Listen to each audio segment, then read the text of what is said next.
because of the fact that you're seeing people engage in like cognitive dissonance when it comes to everything that's coming out and engaging in such defense of a man that they would never like the amount of charity and like good faith, quote unquote, that they're showing him, they would never show to a woman accused of half as much. Yeah. And so it's bizarre watching people who don't know him, have no personal relationship with him, sometimes go to such lengths to defend him in such illogical ways. And it really does expose something like kind of weird about it. You got your guy, you really like him, you want to defend him, so people get emotional over it, and then they use their inner feelings instead of like being logical. Wait, are you saying men are can be just as emotional as women? You got up there on Twitter? Hey, I'm actually happy for you. Yeah. But it's different now I'm because gonna I'm be like, back. well, because I'm cucked now, so I don't say as much. I guess it's like okay, but like I feel like I'm shackled.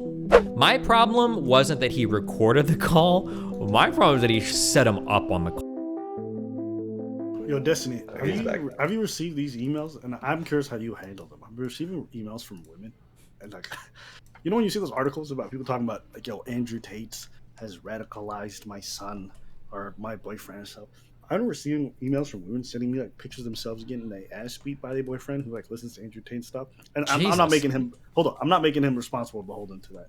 But it's just been like this uptick of people like, oh yes, my watch is Fresh Fit and all this stuff.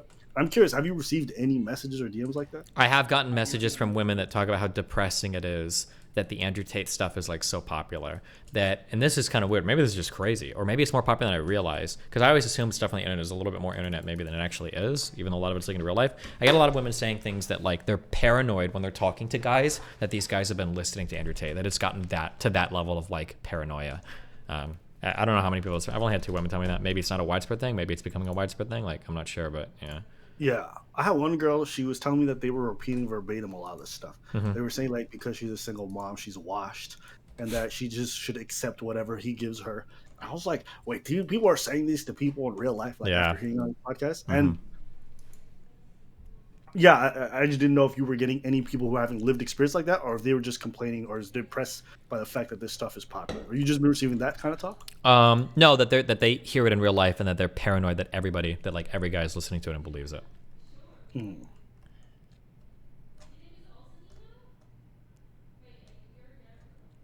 Do you think that the response from the schools saying they're trying to, because they're hearing these boys repeat a lot of this stuff at school, do you think that the response from the schools is sensible? The thing is that like by the time you're at school, you're kind of fucked. Like, what is a school realistically gonna do? Like for shit that they're getting in the household. Yeah, who would you listen to? Charismatic Andrew Tate or some fucking teacher who looks like a dweeb tongue? You yeah, or even just like by the time like kids are saying it in school, like that shit's already like fucking sailed. You know, you're kind of like there's not much. I mean, you can fight a little bit against it, but if they're getting stuff like that in the household and everything, like the teachers aren't gonna have much sway at that point. Yeah. I know you did the Tate debate, which you thought was rather boring. Did you have any of these conversations about his guilt turning like that with the Red Pill folks in person? No, not in person. But after the research I've done, even if he gets an innocent conviction, or not, I shouldn't say innocent. You don't get an innocent conviction. Even if there's not enough evidence to like bring charges or whatever, that dude is a pimp, 100%. Like I feel pretty confident saying that he's a pimp. He managed. Yeah. Did you censor yourself, or because you just cut out? What did you say? He's a pimp, 100%. Yeah. Okay, a pimp. Okay. Some people are going to say this because they don't know. Mm-hmm. What's wrong with being a pimp? Well, is that illegal? I guess theoretically you could pimp ethically, but the problem is I think he trafficked the of the women that are involved in his business. He basically seduces them, lies to them, brings them to a certain place, and then he uses a lot of like pretty sophisticated forms of social deception in order to kind of like lock them into a lifestyle that they probably would have never chosen otherwise. And at the same time, he's stealing from all of them as he does it. So. Was he going for young women? Was you confirmed? Very young women, yeah. There was that, him and Tristan bombarded like 15, 16-year-old high schoolers in Romania with messages and shit to try to chat them up. That one daughter of that Romanian politician leaked some of the messages that he was sending, yeah. And you've discovered this, you've confirmed all these things, or this is just like here? Yeah, this isn't even like the Vox people said this, blah, blah. These are all like text messages I've seen. These are things that he said himself. Well, the only possible way that what I'm saying is not true is if like people are faking evidence and shit. But based on the evidence I'm going on, that's pretty unlikely. A lot of this is just stuff that Andrew Tate himself has described too. Like he talks and he describes his pimping business. But yeah. And how did you react to the people who are saying stuff such as, "Oh, well, they weren't locked to a boiler, or they didn't have any handcuffs"? How did you have the conversation with them? Because I think I heard you in that debate have. I just, Or, if I'm going to debate with someone, it's going to be over the law. Like, for people that say stupid shit like that, like, they're so far gone. I would have to work so hard to build any bridge to get them to understand that you don't have to, like, lock someone physically in a room and hold a gun to their head for it to be, like, a form of slavery. But I don't know. Yeah. are you going to do this debate with other people in person anytime soon? If anybody wants to, yeah. Especially now that I have so much more information about it. I feel like it's going to be a steamroll. It's unbelievable. Like, it's not even like a close, like, it's not like a hard debate. Like, it's pretty obvious with all the shit that he's got out there. Like, he refers to his main girl as one of his bottom bitches. He uses the phrase, like, and then he talks about how he uses her to deceive other women that he gets to fall in love with. Like, he lays it all out, like, really clearly. It's not even that, it's not even like that, like, hidden. Like, he's pretty open about all of it. I'm actually. I hope you set it up. I hope you ask people and be like, "Yo, you guys want to have this conversation?" Be it with Sneeko or any of the dudes who are out here defending him actively. I'd be curious to see what they would say if confronted with the evidence that you show that is real. Other than it's a deep fake, it's AI. Because I heard some grown ass adults say that, which made me cringe incredibly hard. So I'm curious to see what they would say to that. You should probably just try to go ahead and set it up, Pots. Yeah. It's actually really funny. In one of Andrew Tate's videos for, like, coaching how to pick up women, he actually explicitly says that, like, one of the things I like to do with women is I tend to send a lot of voice memos instead of texting them. I send voice notes to them because it makes them feel special. So that's like a habit I'm into. Well, I actually do recommend after a little bit of texting to upgrade the voice notes. There's nothing wrong with that at all. Smoke a cigar, drink a little bit of whiskey, get your voice deep, sound like a G, and send her some voice notes, because once again, it's that tiny bit more personal. This is also good because it, what August said, that immediately flipped in my mind too. When he says I communicate with voice notes, it makes it seem like the other voice notes are more real. That is true, actually. And that was funny because for the WhatsApp thing, I actually was thinking, like, why the f did you send, like, voice messages to someone saying this shit? But then in other videos during my research, like, oh, he actually sends voice memos to people pretty often. So that was interesting hearing him corroborate that thing that seemed unlikely initially to me. Yeah. I mean, I use WhatsApp. Voice messages are incredibly convenient. Most people who message me end up sending me voice messages at some point or another, pretty often. Like, you sometimes have whole conversations that way. Interesting. And if you're a busy ass person, texting is not convenient. You just grab your phone, you hit the button as you're moving, and you just say stuff. So, voice messages are actually really common to say that. And yeah, to me, I don't know why people thought that shit was fake. It actually sounded super real to me because you would actually hear the background of televisions in the back while he was saying certain things. Yeah, people are. Go ahead. I was gonna say people were hard coping on that, like, oh, I can clearly tell it's fake. I can actually tell there's a deep fake. It's like, motherfucker, shut the f up. Yeah. This is probably the more interesting sagas in the Red Pill whole thing, because of the fact that you're seeing people engage in, like, cognitive dissonance when it comes to everything that's coming out, and engaging in such defense of a man that they would never, like, the amount of charity and, like, good faith, quote unquote, that they're showing him, they would never show to a woman accused of half as much. Yeah. And so it's bizarre watching people who don't know him, have no personal relationship with him, sometimes go to such lengths to defend him in such illogical ways. And it really does expose something, like, kind of weird about it. It's made me, I don't know. I guess I was a bit surprised by how hard they've been going on his defense, despite not knowing him personally. And so I think that just made me feel like, before I used to think a lot of these people were just out to make money. Now I'm pretty much convinced that all of this is just, like, a grift for that. What do you think is a grift? I have to believe that. Like, if you go after women saying, oh, you guys don't have logic, this and that, and you bring your studies and all these other things, and then when confronted with evidence, your response is, it's AI. Yeah. It's artificial intelligence. Like, how do I not look at you different? You know what I'm saying? So that's probably been, I think, yeah, that's probably been the biggest change for me. What about you? Has there been any change for you and your perspective of the Red Pill after this? I don't think it's a grift. I think they all legitimately believe it. But I think they're emotional, like everybody is. You've got your guy, you really like him, you want to defend him, so people get emotional over it. And then they use their inner feelings instead of, like, being logical. Wait, are you saying men can be just as emotional as women? Yeah, go figure. How crazy is that, huh? Like I said, I always wish I could, like, lock some of these people in a room and present a whole bunch of evidence for what's going on. But instead of Andrew Tate, it's Hunter Biden that was recorded saying this shit. And then at the very end, I could reveal, like, after getting their feelings on it, what do you feel that Hunter Biden said? He likes to make women fall in love and blah, blah, blah. And they're like, oh, that's the worst fucking thing in the world. How could you ever, blah, blah, blah, blah, blah. And then, like, reveal, like, actually it was this conservative guy that said Andrew Tate. Yeah. Yo, forget your fucking you know, that whole Change My Mind series, forget that. You should go to one of those Andrew Tate rallies Yeah. and then literally record yourself talking to people and then saying, this is stuff that Hunter Biden said. Do you think he's guilty? Mm-hmm. And then fucking flip it and just say, actually, no, Andrew Tate said that. Yeah. I would pay money to watch that. It's super sad. I've only done that type of setup once in my life. It was when I was debating Fuentes over whether or not like black people or Mexicans could integrate to the United States. And I think I read a quote from some race realist, and it was basically like describing like Hispanic people have their own culture. They've come here together and formed their own enclaves, and because of the way that they live in their environment and work with their own and speak their own languages, they'll never integrate, blah, blah, blah. And I read in the corner, I was like, do you roughly agree with this position? And he's like, yeah, 100% I agree with it. Like, this is the truest thing I've ever heard, blah, blah, blah. And I'm like, okay, well, this is like a quote from somebody else describing Italians when they came over in the United States, and obviously nobody thinks that they're not, right? So it was kind of funny to pull that, but yeah, I think people are going to be really biased towards. Everybody's like very ideologically poisoned. Like that's it. That's like where most of their opinions come from. Like, is this my guy? Yes, I support it. Is it not my guy? Then no, I don't. And I'm going to backwards rationale whatever the fuck I have to in order to get to that position. And it's just really silly. This is the bot programming that you've fallen under. Yep.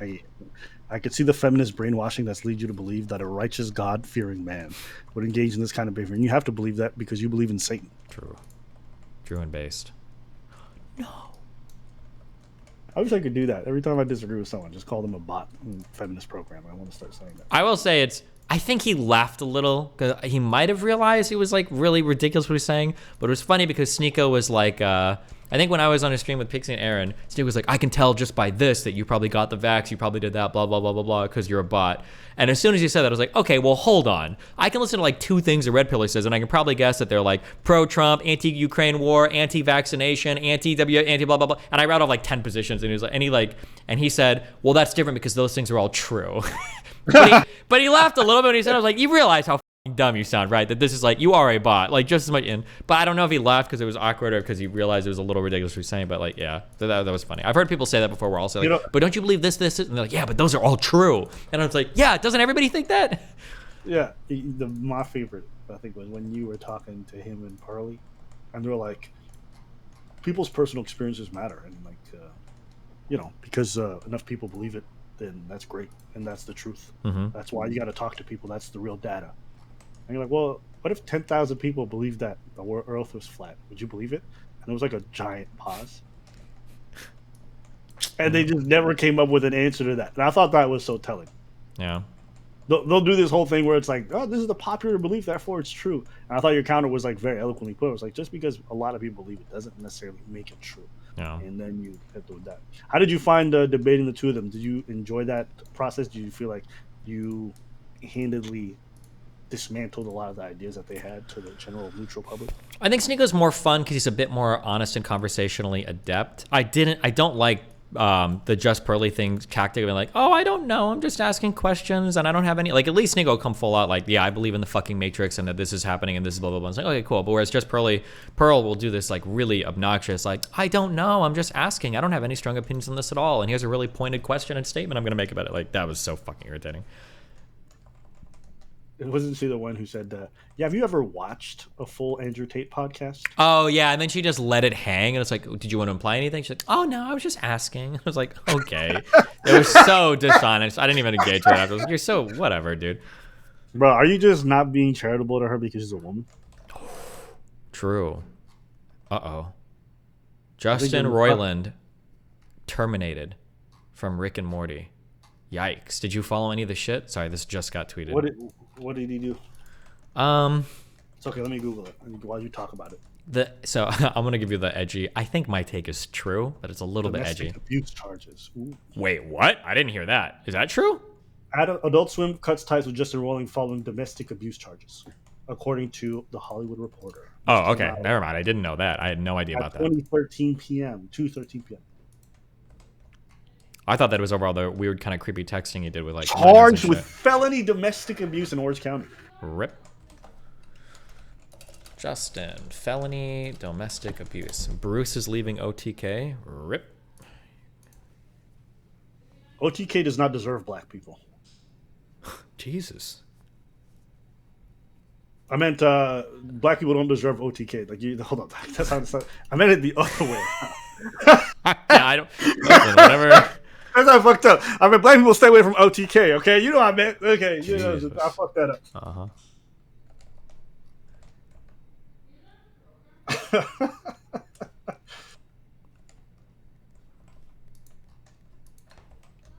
The abuse stuff came out first? Yeah, I didn't even know that. Damn. That's right, Morty. Wow, apparently, there's been news for 8 days against his ex-girlfriend. That's right. Yeah, this must be pretty solid if they're charging him with. They must have like some evidence. I hope so.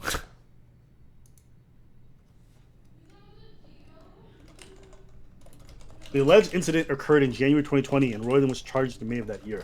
But the charges apparently went unnoticed by media outlets until NBC reported them on Thursday. So this has been ongoing before there was any media attention. Damn. For the last 2 years. Ripperoni pepperoni. What are you gonna do, man? Sometimes you just gotta hit a bit. Never mind. You don't do that. Don't do that. I saw somebody's gonna make a compilation of all the fucked up things you're gonna say, and they're gonna show it to me, and they're like, defend us. And I'm like, hey. Yeah, true. See, I didn't say that though because it wouldn't have passed the vibe check. There was a guy I've been talking to who's coaching me recently through my rhetoric, and he said, make sure it passes the vibe check. I've noticed when I introspect my behavior. Who said that? Who said that fucking such shit? The guy that got me unbanned from Twitter. You're unbanned on Twitter? Yeah. Oh yeah. Wild. Hey, man, I DM'd Elon a couple while ago, so maybe that came through the pipeline late. True. Yeah. Hey, I'm just saying, I did DM him. I DM'd him on YouTube. That shit was crazy. You got unbanned on Twitter? Hey, I'm actually happy for you. Yeah. But it's different now because I'm be like, back. Well, because I'm cucked now, so I don't say as much. I guess it's like okay, but like I feel like I'm shackled. Hey, I'm happy for you, man. You're getting a lot of dubs this year. Maybe. Yeah. If I get unbanned from Twitch, that would be the ultimate dub, but we'll see. Hey, man, listen, Twitter's not for you to just use it efficiently. You know what I mean? You got this. But, hey, I don't know about no vibe check, but I'm happy for you. I'm actually legitimately happy for you because I know you were really, like, cheesed by not getting unbanned. So I'm glad that you have some connections now in high places. Good, man. Look at you. So what's this vibe check? What do you got to do?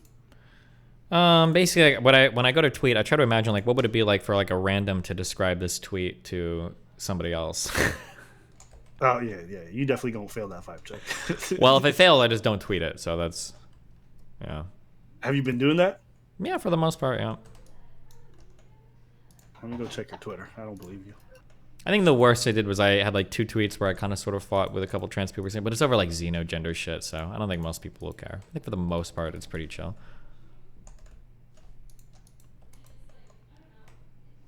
Oh, did Stardust get permabanned?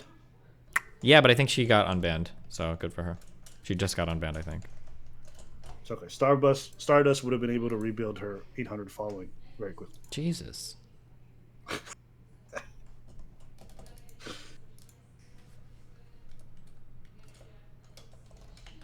Oh, okay. I see you. You out here. You out here texting Cobra baby. Is that Cobra Tate? Oh, initially I was doing some research in her because she was in one of the videos where Tate was like role playing aggressively, and when when she was getting hit, she has come out twice and said, "Oh, that was just role playing we do. Like that's just chill shit. Like that's not a big deal." And I was like, "Oh, cool. So this is somebody that like is exonerating Tate. It would be interesting to chat with her." But as I've done more digging, I found out that like she still like works with him, or at least she did like a year ago. So this is probably just somebody again defending their pimp. And I was like, oh fuck. But it'd still be interesting to talk with her, but I don't think she'll ever talk. She's on Twitch a lot, bro. She's always I saw she was streaming like yesterday. Yeah. Hey man, you know what I mean? Maybe we need to jump in that live stream chat and be like, what's up? You want to talk to Destiny, my girl? True. You can't get banned for rating for Twitch if you're not on Twitch. You feel me? True, actually. I'd be curious if she'd be like ignores it. That'd be super sus. Well, yeah, she's ignoring. She's never talking to me. Why would you think so? Yeah, of course not. She's just there to run defense for her boss, for her pimp, for Andrew. Why would she ever talk with me? Yo, I just saw Crowder go on Tim Pool's thing. Mm-hmm. Yeah, he did. The way he was dodging questions was crazy. One of them asked him, "Yo, are you did you get a counter offer? Or did you put in a counter offer and then after that got rejected, that's when you exposed him?" And he kind of like dodged the question. He went rambling about his like cause and it's not about the money and but it turns out they did put in a counter offer. I think it was like for 120 million. Well, I don't like to say he dodged questions well. That's kind of like giving an actor credit for not getting beat up on set, because that was like I don't want to say it was scripted, but they were being so soft and easy on him. They weren't giving him any hard question at all. So of course he's dodging everything because Tim and his friends there are not there to hold his feet to the fire at all. They're trying to get fucking a position in his new media platform that he's going to be opening. I don't know. I just can't. Maybe it's me. I think the craziest thing about the whole thing was him recording the call. Is it just me? Is that not crazy? No, I don't think recording the call is a big deal. If somebody's actually like, well, yeah, but you're talking to the fucking master call recorder over here. If somebody's really trying to over some shit, I think it's okay. But my problem wasn't that he recorded the call. My problem is that he set him up on the call. That was wild. Because on that call, he's like, it's not like, okay, how do we feel about this term? How do we feel about this, like, fee, blah, blah. It was like, don't you agree that we need to do everything that we can to help the conservative movement? And the guy on the other line's like, yeah, but I mean, like, this is kind of how we do our, contracts. And it's like, but shouldn't we protect small Like, that was like Crowder. And I'm like, is anybody really buying this shit? Like, it's actually cringe as fuck. But I mean, he's, he's got people. It was super transparent. It's obvious what he's doing. Like, this isn't for me. This is about the entire conservative movement. And it's like, okay. This is for the little guy. Yeah. Oh, damn. Speak of the devil, Stardust. Hi. Thank you so much for signal boosting me. I really, really appreciate it. No worries. I thought my life was over. Yeah, that would suck. I don't know why Abba is saying thank you, but yeah, no problem. I always retweet your shit. I thought she was talking about me mentioning her on stream. Oh no, I retweeted her stuff, and I was the sole reason why she got unbanned. So. Oh, there is a group of people, and Destiny was definitely one of the people who. Mm-hmm. I'll be honest with you, Stardust. I don't know you well enough to retweet anything you do. So that's okay. You don't have to. Well, I'm glad you got Destiny in your corner. I love that for you. I appreciate. And I only got 800 people on Twitter, so I wouldn't be able to do shit. Yeah. No, I appreciate it. I really do. I see you guys are talking about Steven Crowder and him probably making his own little media thing, his own little streamer site. Yeah, we were talking about the call, bro. The call really. Here's what I think was weird about it. I've had a lot of negotiations with people before. Mm-hmm. When you start recording a call on a non-binding term sheet that early into negotiation, that's why it's sus. Yeah. This isn't like they gave him a final offer. This isn't like they were, going through some kind of non-compete and this guy was getting fucked over. This is a non-binding thing for a company you can choose to join or not, and that's it. If you are recording that call, you're already coming in tremendous bad faith because it's not like there was anything so egregious in that contract itself that it warranted that. If it was a slave contract, if it said like you needed to fuck children, like I would understand, okay? But that's not what this was. It wasn't a great contract in some degree. You can make the argument if you believe it, that's fine. Mm-hmm. But it wasn't so egregious that required you to record it for potential use later. That's sus to me. Yeah. You could tell, and he'd already registered that domain like a few weeks, I think, before recording that final call. So you knew he was like up to this fucking his dumb shit. But it was so funny how people are acting like the Daily Wire, that contract was so fucking horrible and blah blah blah. When it was just an initial term sheet where there hadn't even been like serious back and forths yet. Whatever. It's stupid. Look, I think he just tried to position them as some kind of industry or how do I put this? Establishment type of organization, and the anti-establishment folks are always going to side with Crowder on this because they're like, I'm not against the establishment. If that's what they are, then I'm against them. But me listening to the terms, it didn't sound that crazy. And again, which I think is the most important part of this whole thing, you can go through the negotiation process and try to fix a bunch of stuff. So that's why it seems so disingenuous to me hearing them talk. And then I don't know. I would feel so fucking peeved if I was on a private call with somebody. Yeah. And then I later found out they recorded the whole thing to do some kind of expose afterwards. Especially if I really wasn't trying to fuck them over. Exactly, yeah. And there was nothing even bad released on that call. He didn't say anything egregious or. He knew though. It seems like Jeremy had like kind of an inkling, like that. This is a little bit weird. I think he's recording me, and he even said like there was a phone call we had in his response video when he was going through the entire contract. So I think he had a feeling that. I don't even know if he had a feeling. I think that that's probably just normally how he speaks. Like they're going to be respectful.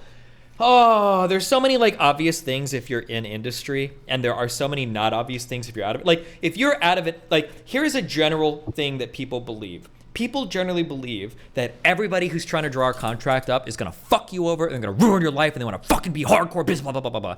When it comes to in-industry stuff for top talent, you're not trying to fuck them over. You're going to be competitive with talent, but you want them to like you. These relationships are really important. You're not going to reach out to arguably one of the most popular conservative creators and try to fuck him hard on some ultra exploitative contract. These are people, like, these are the types of contracts that could potentially get renegotiated mid-term if they're like, if people are really unhappy with the terms and conditions, depending on what's going on. Nobody's trying to like slide some weird fucking condition under the fucking rug and fuck you over, because then you're not going to like working for them. You're not gonna have a good impression of them. The content's gonna suck, and like everybody's gonna walk away feeling like shit. That's just not how these things go. But yeah, Crowder has this like designed this message that like the Daily Wire was trying to like do some crazy underrated shit. Like, why the fuck would they do that? It's so stupid.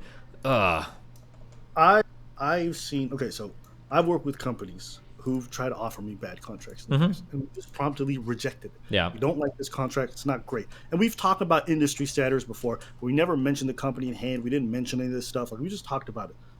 This same company, years later, came back to us with an offer that was substantially more than what we thought we would get on the market at the time. And we only managed to get that because we maintained good business relationships with them. To me, it's such a poor business move. Yeah. To engage in that. Especially with your A-list talent. Yeah. Yes, and then also to do so publicly, because any other company who's not looking to work with you is looking at your behavior and the way that you engage in it shadily and saying, they're going to be reluctant to do so to some degree, or if they do so, there's going to be a lot of red tape involved. So you're giving yourself a bad name. I know for me, I'd actually heard good things about Crowder in terms of how he treats his employees, because I know people who've worked for him or wrote for him, and they say, yeah, he pays me on time. There hasn't been any issues. Great. But then I see this stuff, and I'm like, damn, business-wise, maybe he's not the most ethical person when it comes to handling some of this stuff. So I just think it's just bad overall from a business standpoint, period. Not even talk about like the people involved in Daily Wire. It's like, this is not the way you want to do business publicly. And I hope his big con thing works and it's a great money move. Maybe he has no intentions of ever working with big companies in the future and he just wants to extract as much resources. But if it's not the case, I think he's really, in the long run, done a lot of damage to himself. Yeah, fuck him. I like the idea of other platforms succeeding, but I don't want to see him get rewarded for this type of shitty fucking behavior, for this like shady fucking bullshit. I think it's really insane. But yeah, it does seem like a lot of conservatives. Where have you seen the public reaction in terms of actual conservative creators lie? Do you think most of them? I don't know. I don't actually have my pulse on like the conservative community as much, but I feel like in general, Crowder represents the anti-establishment kind of like far right, not ultra far right, but far right people, and Shapiro is a bit more of the like mainstream like center position Republican. So my guess is the battle lines are probably going to be drawn exactly on those lines.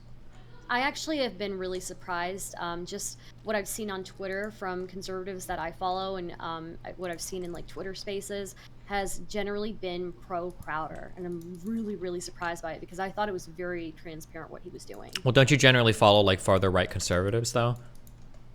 No, I follow some more moderate ones as well, but I mean they are anti-establishment as well, so it might have to do with that. Yeah, because my guess is going to be that like every like normal moderate kind of Republican person is going to be siding with Shapiro, and everyone that's not is going to be siding with Crowder, the more far right ones. That'd be my guess, but. Yeah, I don't know. I think it's going to be. I think it might actually hurt Daily Wire. I hope it doesn't, but. I agree. I actually agree with you. I agree with Stardust. I think it's going to benefit Crowder, and I think he's going to get a dub from this. Well, yeah, I think. Well, yeah, because his position to like. Yeah, it looks crazy if you don't know anything about these contracts. That's why I said initially that's the most annoying part is that especially when people like fucking Tim Pool are willing to simp and run defense for him, or Rekieta are willing to run defense for him, it makes his position seem way more reasonable when it's not. It's untenable. Can I just say, do you guys know that Ian guy on Timcast? I hate that guy. Is he like the hippie dude? He's the hippie dude. Yeah, he's the one with the long hair, and every time he speaks, I wish that he never had a mouth. I wish he was born without a mouth. Jesus. I mean, he seems to be really concerned with like the globalist agenda, and that's what he wants to talk about all the time. Who is? No, at least he's on brand. Ian, yeah, I think it's Ian. Oh, sure. The guy with the long hair. Yeah, the guy with the long hair. Yeah. He's the one who's always like, let's just talk about the globalists. It's actually kind of funny. Sometimes he brings on certain guests and they want to talk about other stuff, and he's like, can we just talk about the globalists? Based. I like that he stays on brand, but yeah. I don't watch enough about him. Anyways, I'm going to go spend time with family. Always a good chat, brother, man. And yeah, I would love to if you ever come up with other stuff that you think would marginally improve the everyday life of people in terms of like policy stuff and things like that, I'd love to hear more about that.